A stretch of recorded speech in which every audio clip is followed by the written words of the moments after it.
Tchau, Belo. Tchau, Bela. Ricardo, a gente já está no meio da segunda temporada do Parlamoca. Graças a Deus, com super sucesso, é verdade. Já passou de 1 milhão de visualizações. Uhul! E aí a gente tem que agradecer os patrocinadores, né? Ah, com certeza, que né? certamente nos ajudaram bastante nessa caminhada, né? O Grupo São Cristóvão Saúde, que além de ser muito bom de cuidar da saúde dos seus associados, é muito bom de vôlei também. Você viu? Osasco São Cristóvão, As meninas campeão arrasaram, feminino. né, na Superliga. Lá. Parabéns, Valdir. Parabéns, deram um show, viu? Super legal. Beijo, São Cristóvão, que tem os planos empresariais, planos para a família, os plano Viva Melhor a partir de 59 anos de idade. Então, e tem plano odonto também, são planos ótimos. Importante. Você pode escolher opção com ortodontia, opção com clareamento, sensacional. Muito bom. Tem o Santo Salone. Santo Salone, onde eu vou me arrumar. Essa semana eu vou clarear meu cabelo lá no Santo Salone com a Dani Dotti. Acho gozado. Vocês são loiras e querem clarear mais fazer o umas cabelo. mechas, Como é que é né? isso? Então eu vou lá tá com a bom. Dani fazer umas mechas. A Dani veio até gravar aqui. Veio. Priscila, beijo pra Karina, beijo pra Isso. família Santo Salone. E o Colégio Marista Glória. Marista Glória. Ai, olha, o Colégio Marista Glória, uma das melhores escolas aqui da região, para quem mora na Moca, Ipiranga, Tatuapé, Vila Prudente. Ensino de altíssima qualidade. Um beijo para a família Marista Glória. E esse, a partir, na verdade, do último episódio, mas esse oficialmente a gente conta. A Moca é berço de pizzarias, né? É. E hoje a gente está contando com o apoio da Pizzaria Sacada, o melhor rodízio de pizza de São Paulo. Tem 2 endereços, né? 2 endereços, na Coronel Joviniano Brandão. E na pracinha do MEC, Isso. a Abraço nova aí unidade, que é também sensacional. Tiago. O Tiago, um beijo pra Vega, beijo pro Tiago, beijo pro Leandro, pra toda a família, Sacada. Bom, agora a gente vai partir para mais uma deliciosa jornada aqui no Parlamoca. Muito obrigada a todos vocês que participam da nossa história. Curtam, comentem aqui nos nossos episódios. E hoje o Parlamoca tá daquele jeito cheio de sabor, cheio de alma, né, Ricardo? Nossa, ele está recebendo aqui 2 pessoas que, além de contar histórias boas com as palavras, contam histórias muito boas com comida também.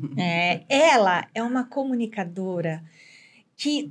Ela tem todo um charme, ela é poderosa, ela é potente, ela é vibrante, ela fala com o coração, ela fala com a alma. Verena Zago! Seja bem-vinda. Prazer poder estar aqui com vocês. Muito obrigada, viu? E obrigada pela Verena. abertura.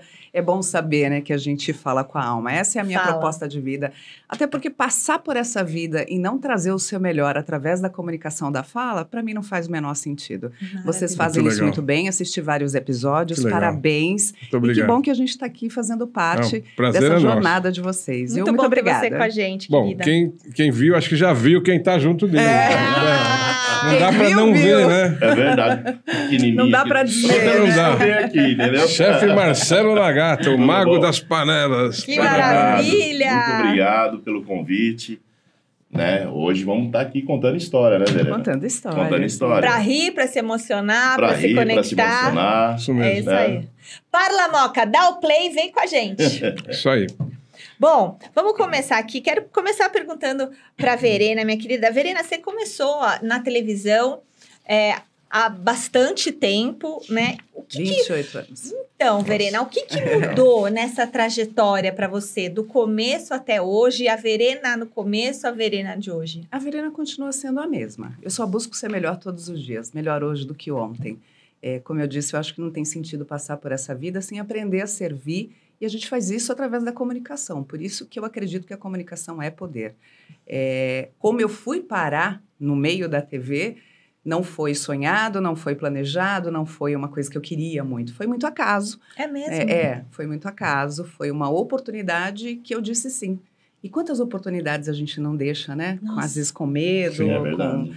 Eu tinha acabado de me separar. Meus filhos tinham 2 e 3 anos. Eles eram bebês. Nossa, hoje eu já sou vovó, né? E fui trabalhar num call center como operadora de telemarketing.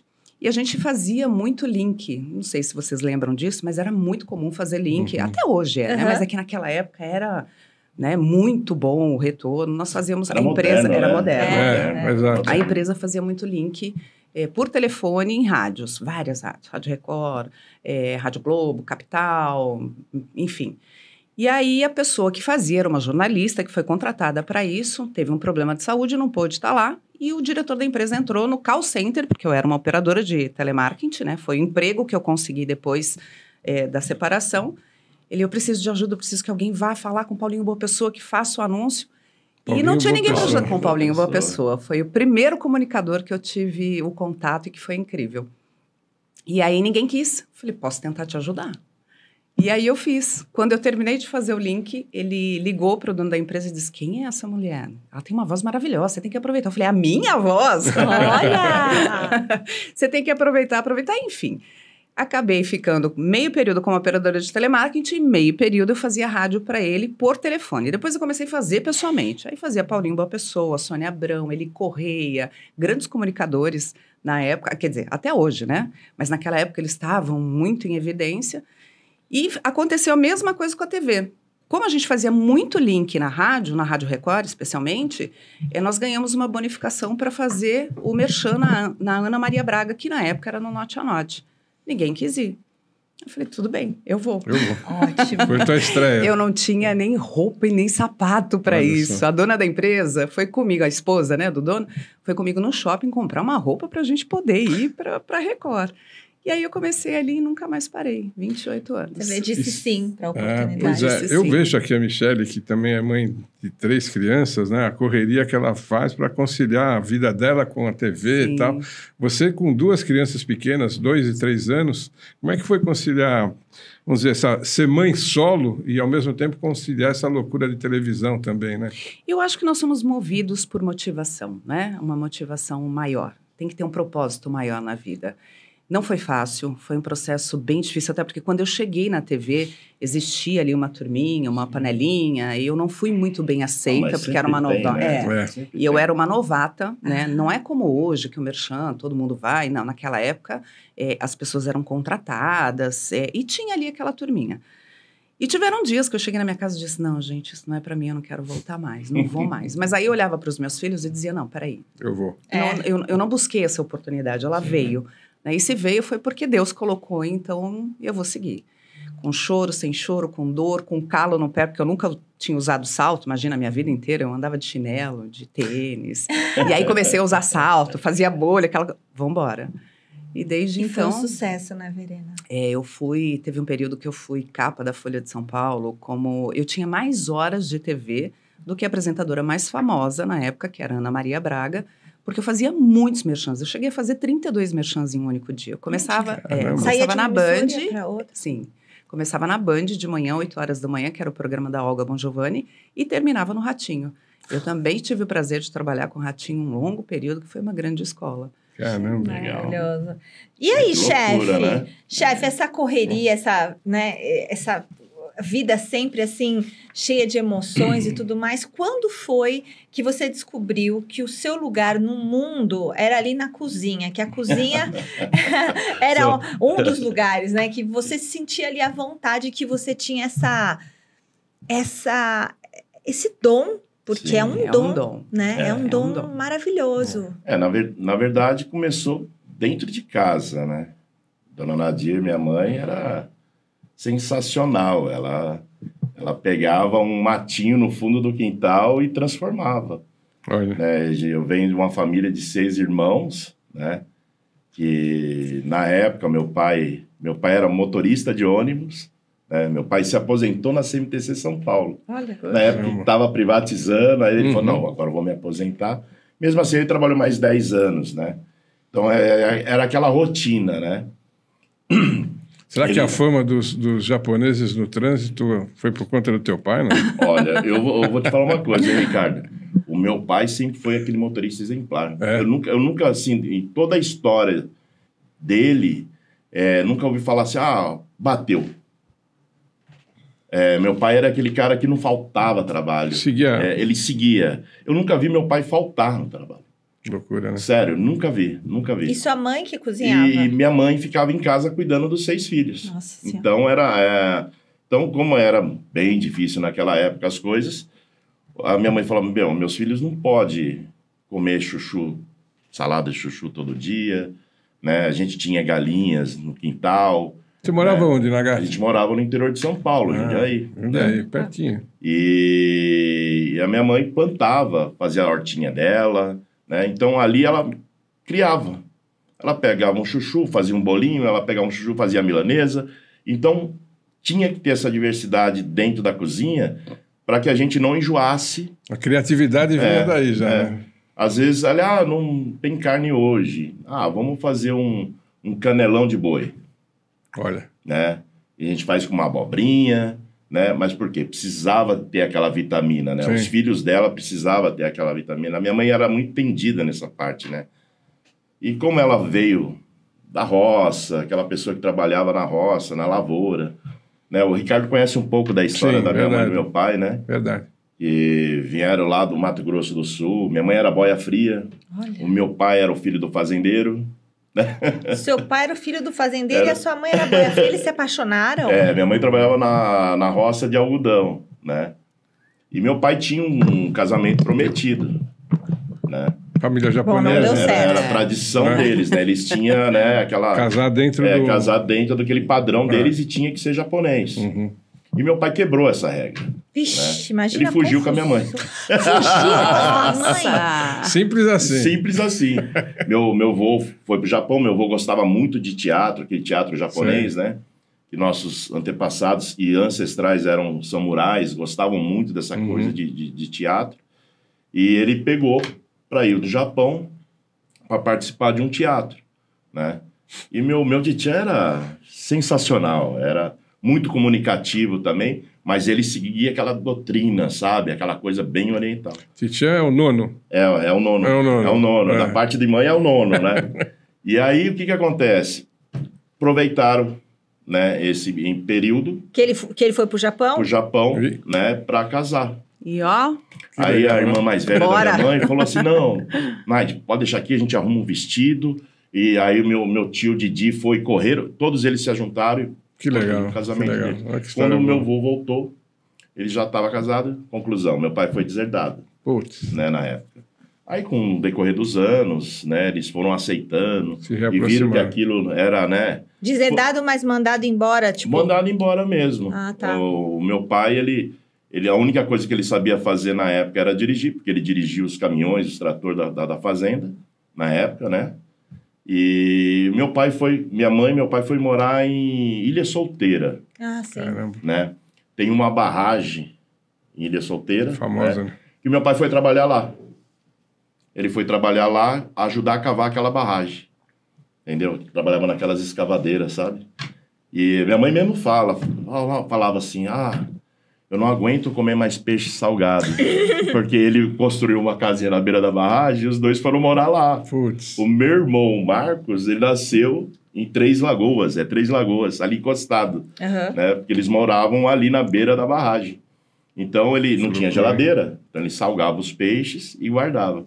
cara. Minha mãe, quando via aquele peixe salgado, falava, não gosto. Não aguenta Não mais. aguento mais. E foi bem por aí. Então, assim, começou tudo dentro de casa, né? Legal. E eu, assim, acho que os melhores dias era domingo. Domingo era aquela ignorância da minha mãe, né? A mesa a farta. mesa farta, era macarronada, era polenta, era frango ensopado, Nossa, me fala. né? E meu pai mantia aquela doutrina dele, né? Era um sashimizinho, um gohanzinho, era um quarto da mesa. O restante O da resto. mesa era ignorante da minha mãe, que colocava. Era pão caseiro, né? Que inclusive hoje a gente Você serve faz um até pão hoje na maravilhoso cantina lá. direto. Maravilhoso. Verdade, É. né? Mas ali começou tudo.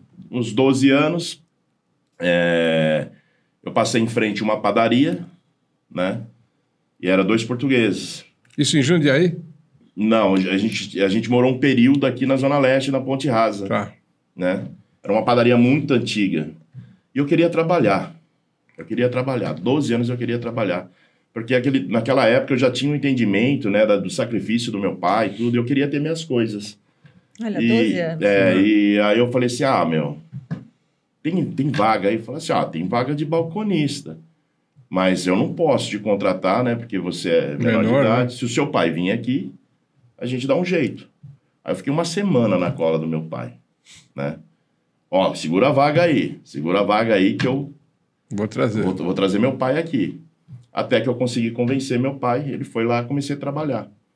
Dentro dessa padaria, dentro assim, acho que acredito de 6 meses, eu ficava ali no salão na época, o forno era a lenha das padarias, né?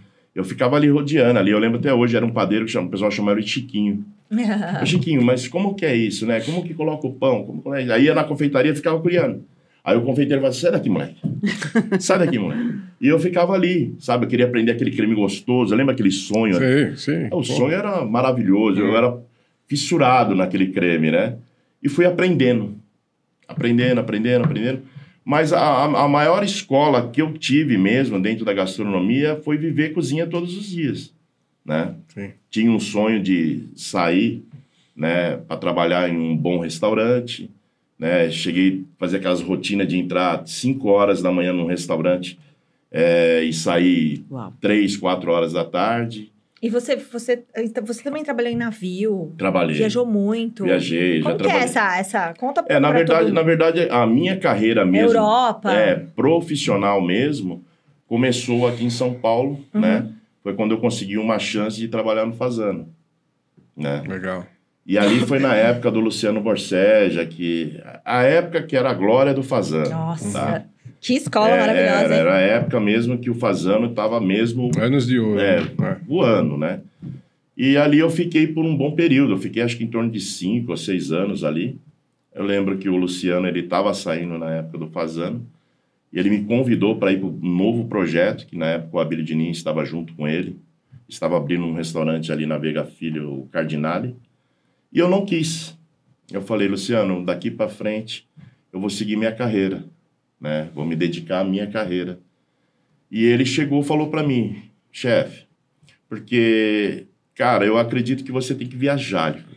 Eu acho que você tem que conhecer novas culturas. Ganhar rodagem, né? Você gosta disso, você é bom nisso, né? Em alguns eventos que eu já participei com o Luciano mesmo falou, olha, se tem um dos melhores chefes do Brasil, ele está aqui, né? E eu fui acreditando naquilo que eu tinha, sabe, condições de seguir em frente. E aí foi a hora que ele falou, vou arrumar uma vaga para você na Itália. Nossa. Eu lembro que eu fui pro Hotel Baglione, em Florença, e fiquei lá 1 ano e 2 meses. Falava alguma coisa de italiano? Não falava porcaria nenhuma. Pizza, né? Nhoque, lasanha. Falava, sabe, aquelas coisinhas básicas. Né? E era bem complicado, porque quando eu cheguei lá, os caras tudo italiano. E os caras olhavam pra mim e falavam assim, tipo assim, puta que pariu. O que esse cara tá fazendo aí? O italiano fala aí mesmo, um falava assim, aí tinha um lá que falava mais ou menos português, eles falavam, não, esse é amigo do Luciano. Aí já... Amigo do Luciano. Aí aliviava. Aliviava, né? E ali eu fui, sabe, ganhando meu espaço. As pessoas viam ali, sabe, a manipulação, os produtos que eu pegava, criava muito. A mama aí, né?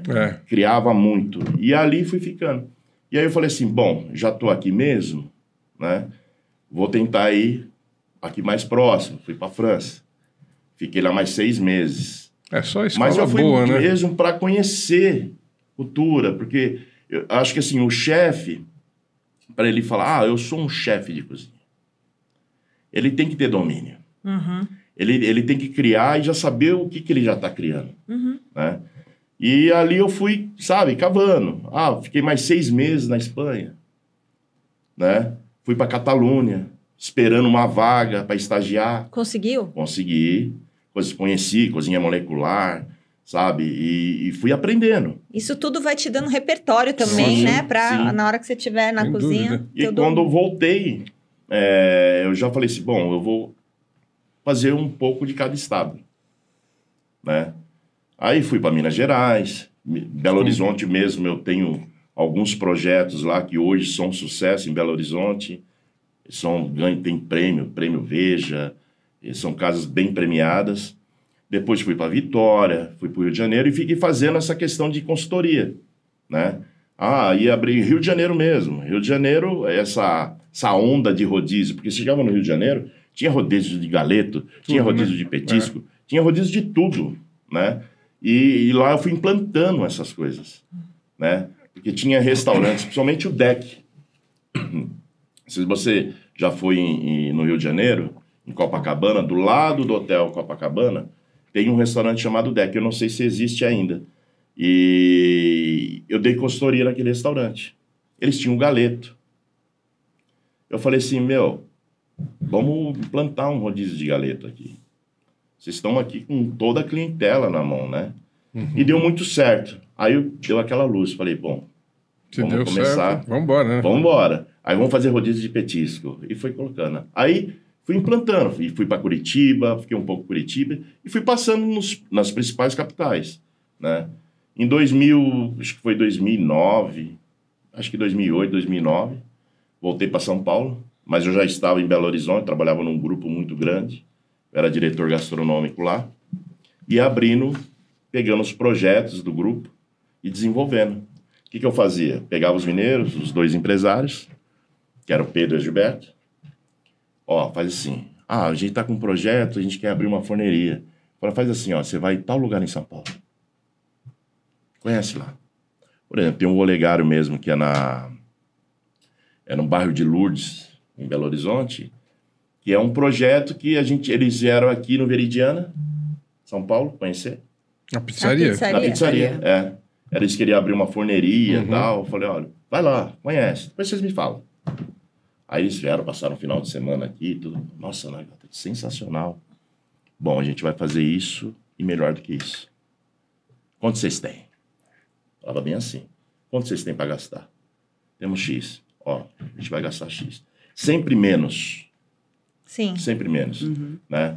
E foi um sucesso. O Olegário hoje virou uma rede de express, ganhou prêmio, já ganhou prêmio no primeiro ano de inauguração. Maravilhoso. Né? E lindo. E aí, quando eu voltei, ninguém queria me dar emprego. Ninguém queria me dar emprego. Porque eu tinha um salário muito Virou alto. uma super máquina, né? Pois é. Eu tinha um salário, Quem é que vai bancar, pesado, né? De um conhecimento tremendo. Como é que vai pagar isso? Você assusta, né? E aí eu tentava falar, vamos dançar conforme a música. Não. Aí depois você quer meu restaurante. Eu falei, bom, eu não queria, vou montar um restaurante para mim. Eu não queria ter esse trabalho. Não queria. Não queria, né? Mas acabou virando uma ameaça, né? E aí eu fui montando. Eu abri um restaurante, fazia nome e vendia. Abria, fazia nome e vendia. E tinha esse projeto sempre da Cantina de Irene. Sabe? Quem foi da a lembrança. Irene? Quem era a Irene? Irene era minha avó. Tua nona. Da parte de mãe, né? Que era italiana, siciliana, né? E aí eu queria estar colocando dentro dessa cantina as coisas que a minha mãe fazia. Sim. Que aprendeu com a sua avó. Que aprendeu. Que a dona Nadira aprendeu com a dona Irene. O pãozinho, aquele pãozinho que cheirava, meu Deus do céu, que lembrança. Muito bom. Sabe, a minha mãe assava toda segunda-feira esses pães. Então ela fazia pão para a semana inteira. Aí ela colocava naquele saco branco, e eu lembro quando ia para a escola, ela tirava uma fatia. Legal. Não tinha um tecido, um pano enrolado, depois um saco branco, né? Você quer pão com ovo? Eu falo, não, mãe, eu quero levar só com manteiga. Aí eu levava para a escola de lanche, né? Então, assim, eu queria estar colocando dentro dessa cantina. Eu acho que um dos maiores sucessos da Cantina de Irene é isso, né? Já deparei com pessoas lá dentro chorando, né? Tá ali, a gente achando que estava acontecendo algo. Não, ela estava vivendo ali um momento de lembranças da infância. É verdade. Nossa né? Senhora, É verdade. que delícia. Entendeu? E isso foi uma coisa que na época até o Ricardo, né, que viu a construção da cantina, e todo mundo fala, mas esse japonês é louco. Onde ele está montando esse restaurante? E aconteceu uma coisa engraçada, porque naquele mesmo momento a gente estava fazendo uma exposição com apoio do São Cristóvão, da Associação Comercial aqui da Distrital Moca, que chamava-se Moca Origine Operária. Era nos 460 anos do bairro. Agora, esse ano é 469, né? E foi no Moca Plaza. E a gente fez um trabalho de pesquisa grande com a Elizabeth Florido, uma jornalista que é livre historiadora do bairro. Muitas fotos, foi uma exposição linda. O shopping ainda tinha muito espaço disponível, né? Estava no começo também. E quando encerrou a exposição, eu fiquei com o material todo em mãos. Aí eu conheci o Nagata e a gente estava olhando as paredes e falei, Nagata, posso trazer para cá o material? Ai, que legal! A história da Moca toda tá lá dentro. Que bacana. Tá lá dentro. Tá lindo. E assim, eu já me deparei assim, vou ali no banheiro, tô saindo do banheiro, o cara tá chorando. O cara saiu chorando. Eu falei, Tá meu amigo, tá pai tudo na bem? exposição, tá meu pai irmão. tá ali. Tem um monte de gente conhecida. Meu tio porque tá a gente ali. foi fazendo uma Sabe, pesquisa. é uma coisa assim, virou um lugar, virou um centro Virou um cultural. centro cultural. É muito Olha, gostoso. que lindo. Então, muitas pessoas, principalmente moradores da Moca, pessoas que já morou na Moca e vêm para Moca, né, fazer alguma visita com algum parente, passa pela Cantina de Irene, olha lá os quadros lá e Não, fala, fica meu Deus do céu, minha maluco, avó tá ali, Nossa, que emoção. sabe? Os times de base, times de futebol, time de várzea. de várzea, do isso. bairro. As fábricas, né? Porque a origem é operária do bairro, né? Tem até aquela do Juventus lá, Tem né? do Juventus. Quando o Juventus ganhou. A gente vai explicar por que os dois estão juntos aqui nesse episódio do Parlamoca. Antes, eu quero agradecer aqui, ó, temos água Ibirá, hoje, que o GG trouxe para nós, @GGAguas, peça sua água, tem galão de água. Aliás, essa água aqui, gente, essa água Ibirá sem gás, ela é muito especial, né? Ela é uma água muito saudável, muito boa, tem um pH... Adoro essa água. É uma água especial. Então, é difícil às vezes de encontrar, alcalina, né? mas você encontra no GG, @GGAguas. Ele entrega. Ele entrega. E aí, Verena, a gente já vai falar do novo projeto de vocês, Sim. mas antes, a Verena fala muito sobre as mulheres reconectarem com elas mesmas através da comunicação, né? Qual que é o primeiro passo que você acha para isso acontecer? Eu acho que a gente tem que se começar... Eu sempre parti do princípio que é impossível você querer falar daquilo que você não conhece, e eu não estou falando sobre conhecimento externo, conhecimento interno. Quanto mais a gente se conhece, mais a gente consegue verbalizar de uma forma assertiva. E todo mundo hoje quer falar, né? Todo mundo, especialmente hoje, através das redes sociais, todo mundo quer falar, todo mundo sabe falar, todo mundo fala. Mas a essência, nós somos feitos, por isso que até nós vamos falar sobre o projeto, nós somos feitos de histórias, né? A essência da gente é extremamente importante, a gente trazer isso do interno para o externo. Quando você consegue desenvolver essa habilidade de começar a se olhar de uma outra forma, a tua comunicação flui melhor, você se torna mais segura, você sabe o que você quer, o que você gosta, o que você não gosta. E eu falo isso com muita propriedade. Eu vim de um casamento muito abusivo, onde nunca foi o que eu queria, era sempre o que o pai dos meus filhos desejava, com muita dor. E eu deixei de ser a Verena, quando ele foi embora, enfim, que eu fiquei com os meus filhos, eu deixei de ser a Verena e me perdi. Eu não tinha a menor ideia de quem eu era, o que eu queria. O que você gostava? O que eu gostava. Nada, absolutamente nada. Até comida, de verdade, até comida, perdeu o sentido, eu não sabia mais que eu... acabei me anulando. E a gente faz isso muito inconsciente, na maioria das vezes, né? Sim. Especialmente nós mulheres, não que os homens não passem por isso, mas as mulheres, elas se dedicam, se jogam, se empenham para ser boas esposas, mães perfeitas, aquela coisa toda, e acaba esquecendo o principal, que é ela mesma. E a maior trava que você acha que as pessoas têm, justamente as mulheres têm, para se reconectar? Porque... Medo do julgamento.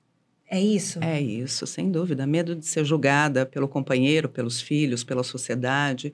Medo do julgamento. Existe ainda isso. Muito ainda. Existe muito. Especialmente hoje com as redes sociais. As pessoas têm um medo danado de ser julgada e deixa de viver a sua verdade para viver uma verdade para agradar os outros, né? E aí você se perde. Não tem como você manter, né? Não tem como eu me manter alinhada àquilo que eu realmente quero, gosto e faço, se eu só quero agradar os outros.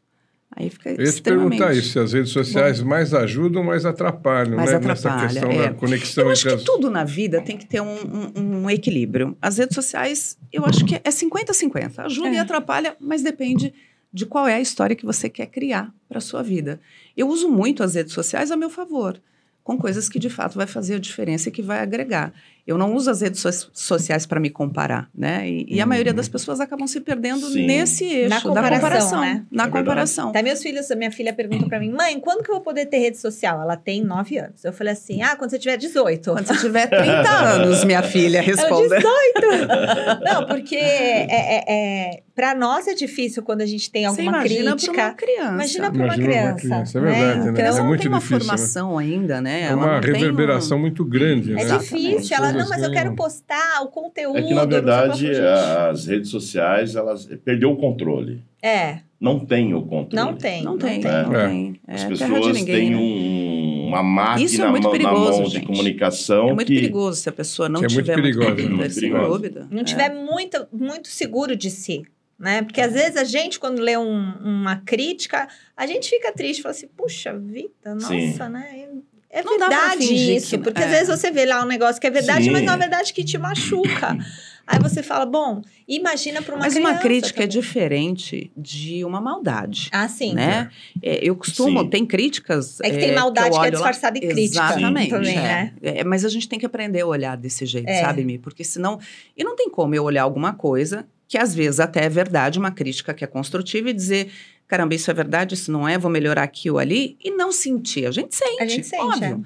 Como é que você vai lidar com isso é que faz a diferença. Agora, tem gente que faz maldade no digital, que entra lá para te ofender, para te ferir, para te machucar. Com maldade... É prazer, você sente o prazer da pessoa. Não mais que pessoas públicas, né? Então, porque a gente eu aprendi. Olha, eu praticamente estou... Como eu não procurei televisão também, a televisão veio me procurar, né? E no início foi bem complicado. Eu lembro que eu fazia Ronivon à noite, durante o dia fazia programa Mulheres, fiz muita coisa de jornalismo da Record, fiz acho que quase todos, né? Da parte de jornalismo da Record, fiz quase todos, matérias e tudo mais. E as críticas, aquelas críticas, às vezes, que nem a Verena falou, com maldade, né? Nossa, na hora eu olhava aquilo e falava, meu Deus do céu, eu ficava louco com aquilo. Não, e a gente precisa entender assim... Comecei a fazer vista grossa. Não dá para agradar todo mundo. Com certeza eu desagrado alguém. Com certeza alguém não gosta de mim e tá tudo certo, mas me respeite. Na verdade, hoje as pessoas estão assim, né? Você às vezes está ali na televisão, nem te conhece. Ela olha assim e fala assim... Eu não gosto dessa pessoa. Vai lá e desce o dedo. Desce o dedo agora. É desse jeito. Não é mais senta a lenha, desce o dedo, né? As pessoas, ela já olha pra você, não te conhece, nunca te viu, assim, mas pessoal... eu sei que você não é legal. Não é legal, não gosto dessa pessoa, não. Ainda tem tempo pra fazer isso, né? Mas é bem assim. E agora tá surgindo um projeto que eu achei incrível. Sensacional. Que é Temperando Histórias. E eu queria que vocês contassem pra gente o que é esse projeto, como que ele nasceu. Eu sei que vocês já gravaram o primeiro episódio. Já. Então, une gastronomia com emoção. O que é o Temperando Histórias? Vou deixar a Verena falar. Deixa a Verena falar. A vida ela é composta por 2 ingredientes, né, gente? Comida e memória. É sobre isso. Nós sentamos aqui, antes de começar o episódio, 5 segundos, e aí surgiu o assunto de nhoque. Ele disse assim para mim, Verena, eu lembro, para mim tem uma relação. Então, é sobre isso. Nós somos feitos de histórias, né? Como é que a gente dá o tempero para essas histórias é que faz a diferença na nossa vida. Então, nós estamos tão habituados com uma rotina tão frenética que a gente acaba esquecendo desse tempero e dessas histórias que a gente vive. Estar aqui hoje vai gerar uma história. É óbvio que vai gerar uma história. Qual é o tempero que eu quero dar para essa história? Então, eu sempre tive muito alinhado que a nossa comunicação, a nossa força parte das nossas histórias que vivemos e que contamos para nós mesmos, né? Porque a gente tem o hábito de criar as histórias na nossa cabeça. Então, quando a gente entende que dá para temperar tudo isso e que a vida fica muito mais leve, é muito mais fácil de você conduzir o dia a dia. E aí, um dia, encontrei com o Nagata, a gente estava na Gazeta, ele sentou do meu lado, Verena, vamos fazer alguma coisa? Né, Nagata? Vamos fazer alguma coisa no digital? Eu falei, fazer alguma coisa com o chefe? O que eu posso fazer com o chefe no digital? E aí veio a lembrança de comida, algumas coisas da minha avó, de receitas. Falei, Nagata, é isso. Criei naquele momento, foi tudo muito rápido, né?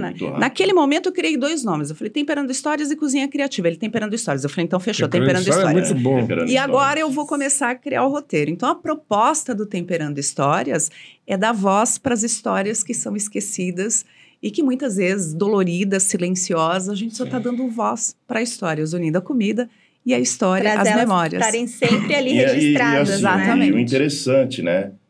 Histórias da vida real. Sim. Né? Porque a gente estava até falando do digital agora, né? Hoje, eu não sou muito esse fã de redes sociais. Eu tenho, porque eu preciso de redes sociais e comunicar com o meu público. Mas é tudo muito artificial. Né? Ali, se a gente for a fundo mesmo, nada é real. Nada é real. Então, o que a gente está mostrando? É a história da vida real. Nós gravamos um episódio agora, né, de uma senhora, Dona Linda. Que a proposta é emocionar, divertir. E ela contou a história ali do começo ao fim, falou, né, do marido Dona dela. Linda perdeu o esposo há 4 meses. E ele foi um excelente marido, um excelente pai, um excelente avô. Então, ele deixou muita coisa bacana, muitas histórias que aquecem o coração. Foi difícil. Sim. E um dos pratos que... Aliás, foi o último prato, né? Que eles se reuniram, a família toda, para comer. Era o prato que ele mais gostava. Que era? A batata gratinada. Que é outro nome, gente. Era o que minha avó fazia então, também. É brandade. É chique o nome, tá? Eu não sabia que o nome era esse. Aprendi com o meu parceiro aqui. Batata gratinada. E aí nós replicamos essa história, essa receita dentro do estúdio, né? O chefe replicou, só que deu um novo tempero para que ela tenha novas memórias, para que ela possa recriar esse momento tão especial do prato especial que era da família dela, né? E todo mundo tem uma história, né? Nossa. Que nem agora, a gente estava falando, e olha que incrível. Eu falei quando eu comentei do pão. Já te veio na memória, cara, eu fui tudo. Lá muito fundo. Você comentou do pão, eu lembrei do pão sempre, né? Mas eu lembrei do pão amarradinho no pano que a minha avó fazia. Sabe, aquela lembrança do cafezinho da manhã, sabe, aquele orvalho que tinha antes em São Paulo. A escola, o pão que você levava. Que era frio, a gente ia de blusa todos os dias. O sol demorava a sair. Né? Então, assim... Vai muito Tudo é longe. história, gente. Tudo é história. Talvez esse seja o segredo, né? De transformar uma história de vida em conteúdo, né? Realmente temperar. É verdade. Verdade. E o seu prato? Bom, você falou do pão, né? Um prato que seja muito forte afetivamente para você. Para mim? Olha, polenta. Polenta, minha mãe fazia uma polenta... Como eu te falei, nós éramos 6 irmãos. Os homens são 3 homens e 3 mulheres. O menorzinho dos homens sou eu. Nossa. Acho que ela acertou a mão. Aí chegava no domingo minha mãe fazia... Não era nem o frango, era a carcaça que falava de galinha, né? A costela da galinha. Então ela pegava aquela carcaça e fazia aquele molho bem forte. Bem forte mesmo. E fazia aquelas placas fininhas de polenta. Ela vinha com uma linha e saía cortando depois, assim. Chefe, nós vamos fazer esta receita e contar essa história. Olha, que legal. E aí cortava em cubinho e depois jogava aquele molho forte, com aquela carcaça de galinha. Nossa, Michele. Eu comia uma placa. Não, comia. Haja galinha, haja carcaça. Mas é um dos meus pratos, assim, preferido. E o seu, Verena? É um prato muito simples, mas que remete muito à minha família, à minha infância, aos meus avós, que era uma macarronada. Podia ter outro prato. Podia, mas a macarronada da avó estava lá. Eu fui criada, né, com os meus avós. Zago é italiano, né? É italiano, é da minha avó. Que, aliás, a moca tem uma relação na minha família de amor e ódio, né? É mesmo? Foi motivo de briga, mas briga das feias na época. A minha avó é italiana. E a família dela, quando eles vieram para o Brasil, muitos deles ficaram instalados aqui na região da Moca. Não me pergunte o porquê, porque como esse assunto realmente... esse assunto realmente virou briga, a gente tocava muito pouco nesse assunto, né? Babado. E o meu avô era espanhol. E eles estavam comprando, com muita dificuldade, enfim, comprando lote, porque naquela época eles compravam lote para poder construir. A minha avó mas tinha toda a certeza do mundo que ele ia comprar aqui na Moca. Que era onde ela queria morar, né? Porque parte da família, primos, tios, estava aqui. Claro. O meu avô, sem comunicar a minha avó, foi e comprou um lote na Zona Norte. Vocês não têm ideia meu Deus do problema que isso gerou para a família Zago. Itália e Espanha em choque. Gente, eu imagino. E essa história, eu era criança, eles discutiam ainda sobre isso. A minha avó, eu não queria morar aqui. E ele, mas era aqui que dava para comprar. Não, dava para comprar lá. Até, assim, domingo na mesa, quando surgiu o assunto de aonde a gente tá. Pronto, já era motivo de discussão. Então, era italiano é esquentado, né? A avó era. Não, mas o espanhol também não espanhol também. Nossa, não. Espanhol também. Mas, ó, juntar espanhol com italiano, meu amigo. E eu só sinto muito da minha avó ter partido sem vir pra Moca, porque eu queria muito trazê-la pra morar aqui. Mas, infelizmente, não deu não tempo. Veio pra Moca, não veio, mas era o sonho dela. Olha só. E o seu prato, Ricardo, tem um prato assim que te remeta? Bom, polenta sem dúvida, né? Sem dúvida nenhuma. Para mim, é o nhoque. Eu adoro nhoque. Aliás, eu elegi essa história do nhoque lá na cantina de Irene, que tem uns 10 tipos de massa diferentes, né, Gata? Tem mais, né? Tem muita coisa. Massa, rodízio. É proteína. A pessoa vai lá, ela vai comer de tudo. Sim. Eu falei para Michelle aquele molho com vodka. É o calabresa. É fusilli? Não, é um penne. É o penne. Com vodka e calabresa. O Putin ia gostar dele. É verdade. Vai unindo as coisas. Ele é super criativo. Mas o meu é nhoque. Nhoque. E tem a ver com... Eu vou dar um spoilerzinho depois, né? Mas porque... Primeiro que minha mãe preparava aos domingos e eu ficava na mesa com ela preparando uma mesa olhando ela cortar. de mármore, né? Ela cortava e eu entrava com o garfinho só para fazer aquele... Só fazer sim. Bonitinho. E comia cru. Eu comi muita massa de nhoque cru. Muito bom, né? Muito legal. Veio lembrando, não cortando, veio uma lembrança da questão do nhoque, né? Minha mãe também fazia, de domingo, fazia o nhoque dela, mas ela fazia aquele... né, cortado na faca, né? E aí eu lembro que quando eu comecei a ganhar meus primeiros salários, eu comprei uma nhoqueira, aquela... Sim. Ia cortando, né? Parecia um cano, né? Era um cano, E minha mãe era agitadona, sabe? Era aquela italiana toda estourada, gritava alto. Era desse jeito, é bem siciliana mesmo. E peguei e comprei de presente para ela. Falei, mãe, isso não tem mais trabalho, ficar cortando. Agora aqui, só coloca aqui, ela vai cortando. Aí um dia ela tava fazendo o nhoque ali, aquela porcaria, aquela geringonça, e ali, aquilo lá caiu na panela. Eu lembro que ela pegou aquele, jogou na panela. Eu não vou cortar, não, joga essa porcaria no lixo. E ela lá, cortando o nhoque na faca, continuou cortando ela. Minha mãe sempre foi no tradicional. Ai, que linda! E era engraçado porque o nhoque tem depois que você tá tudo pronto lá, com a água fervendo, né? Você joga e ele subiu, você tira. Subiu, tira. E quem fazia isso era minha cunhada, que quase não cozinhava nada. Ela sentia muito importante de tirar o nhoque da água. Ou seja, tem toda uma história pra falar. Ela era importante, essa cunhada, porque eu faço isso. Inclusive, a única coisa que a Michelle faz é tirar o nhoque. Eu sempre falo, o importante é competir. Coisa da cunhada, né? Não, e tirava certo, ficava al dente. Que delícia. Eu adoro comer, né? Então, assim, a minha avó fazia batata gratinada também, eu amo. Minha mãe é muito comida de Natal. Aquele arroz com açafrão, né? Gostoso. Tender ou peru. A minha mãe cozinhava na época do Natal só.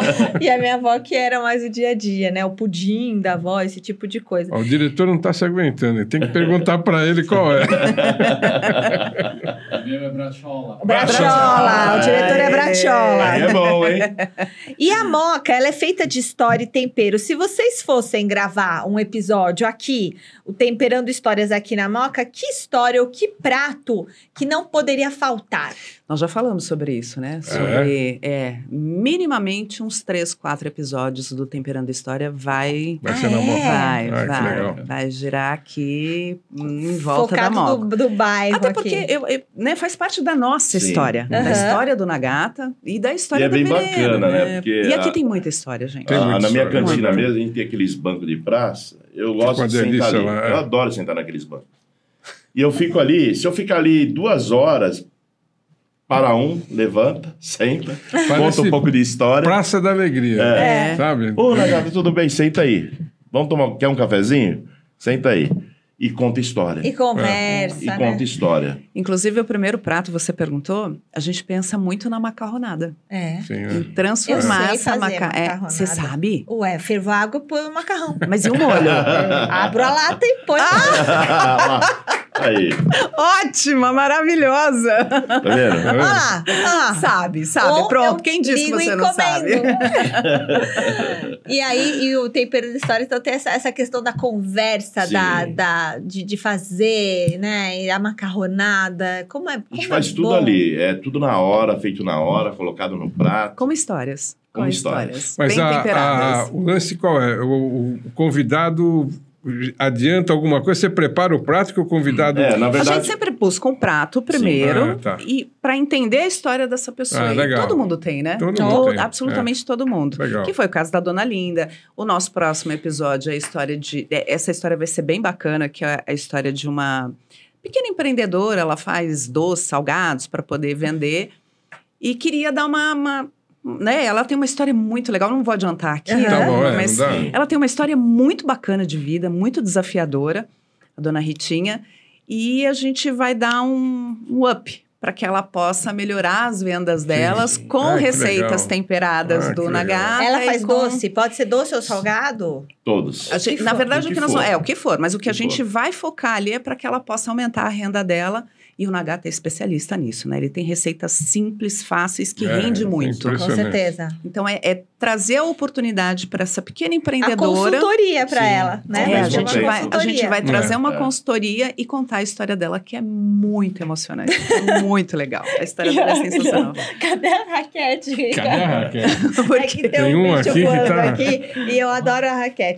Deixa aqui comigo a raquete, que se precisar, é só não acertar a sua cabeça aqui. Fica, deixa eu saber. Ela tá ligada, pronto. A hora que eu pegar se tem um bicho voando, a gente liga essa raquete da alegria. E Verena, o que você diria para menina Verena que estava começando lá atrás, hoje como um conselho, né? Olhando a tua carreira, tudo aquilo que você construiu. Não desista. Não desista. Não desista. Eu desisti muito pouco na vida. Eu não tive escolha, né? Ontem até eu gravei um vídeo para o Dia das Mães e aí eu coloco de novo o meu maior motivo, meu maior propósito, que foram os meus filhos. Mãe não tem a possibilidade de desistir. E eu acho que isso foi a minha maior motivação, né? Não desistir, e que foi incrível, com todas as dificuldades, E você sabe que essa sua pergunta é muito legal, porque a semana passada eu estava indo para casa no carro, e eu estava pensando exatamente sobre a menina Verena de 12, 13 anos, extremamente humilde, que dividia ali na casa da minha avó.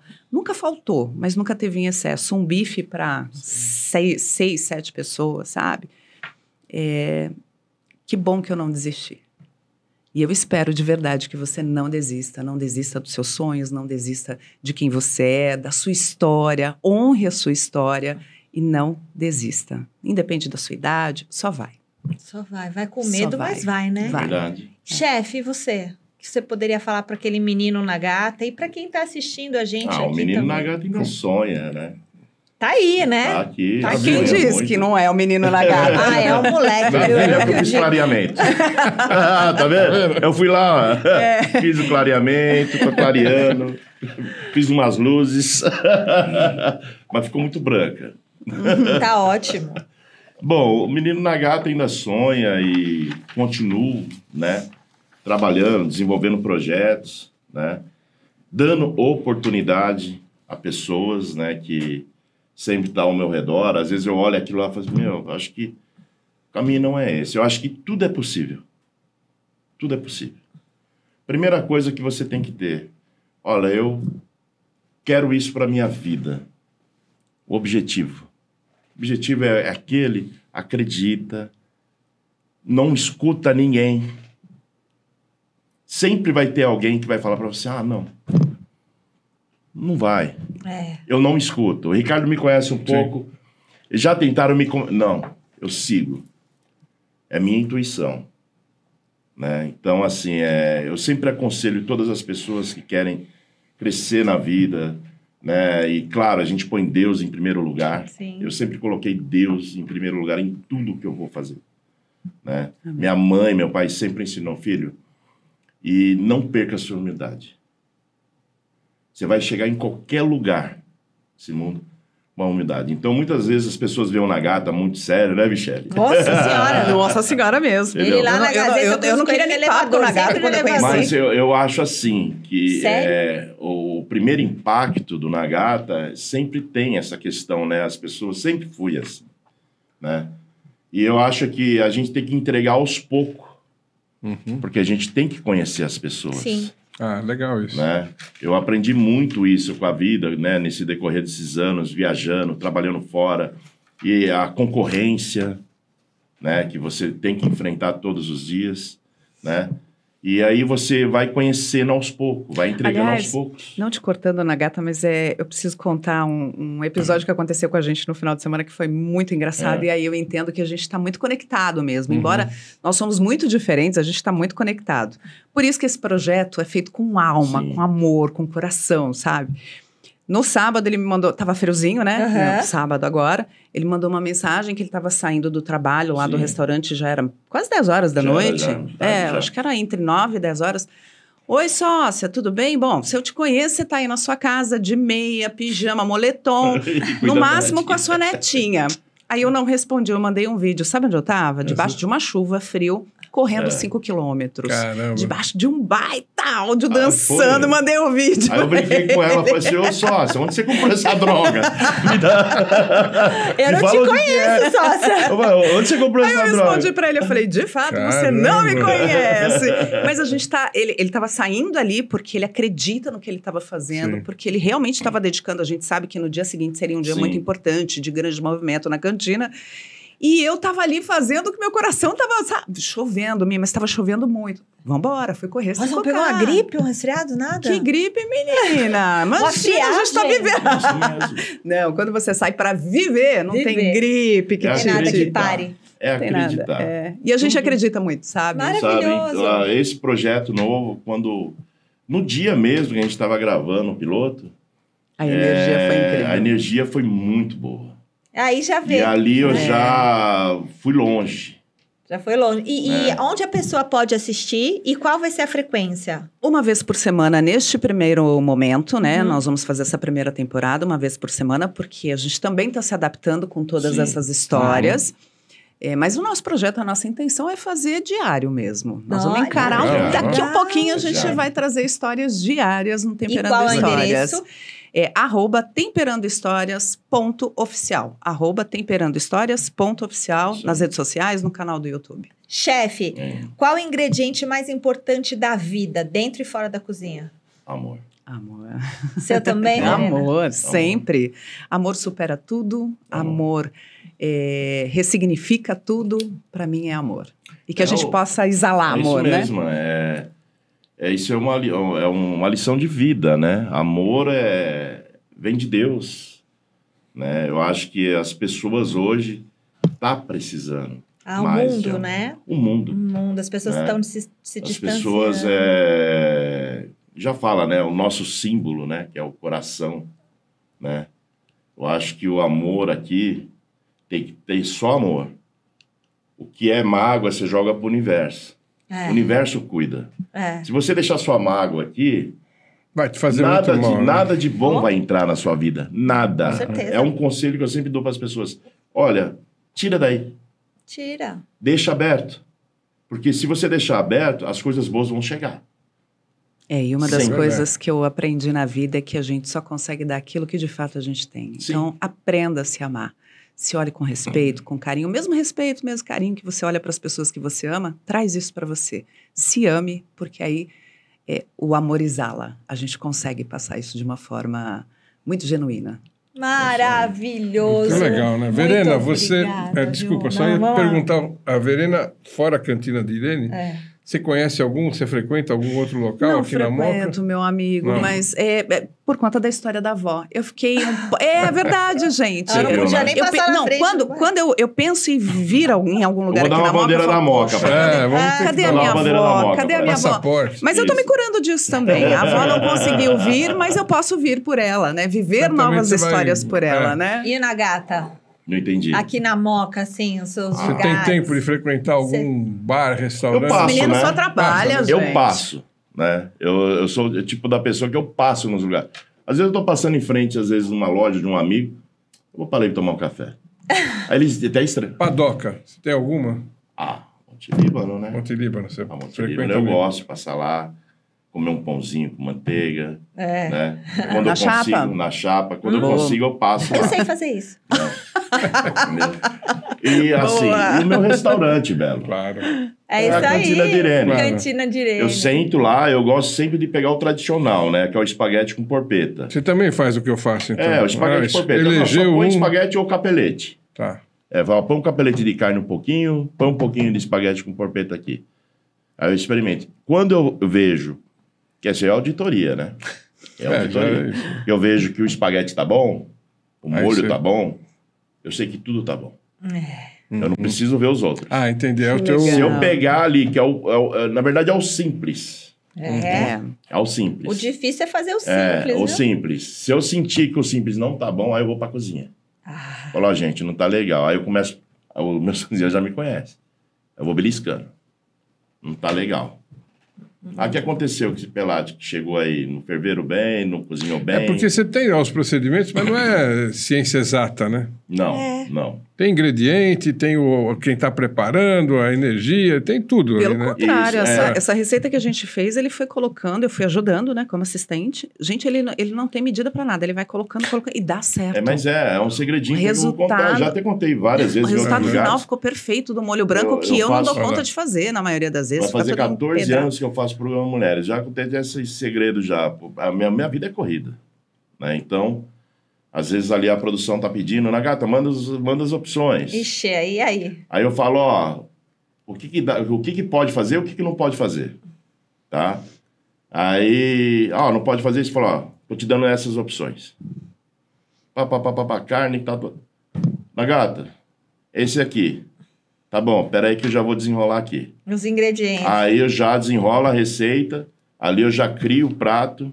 Ali né? eu já mando as medidas, eu cozinho. tudo. Um pouquinho mais que você, Mi. Eu faço meu molinho ali da massa, mas é dom. Não tenho esse dom não, amiga. O experimentar da receita é lá ao vivo. É lá ao vivo pra ver, né? O primeiro prato sai ali. Nossa, que delícia. O primeiro prato sai ali. Algumas apresentadoras já ficou sabendo. A Kátia sabia disso. A Regina Volpato ficou sabendo disso. Que é ali na hora. Sério, Nagata, você é louco. Eu falei, não sou louco. É como eu falei.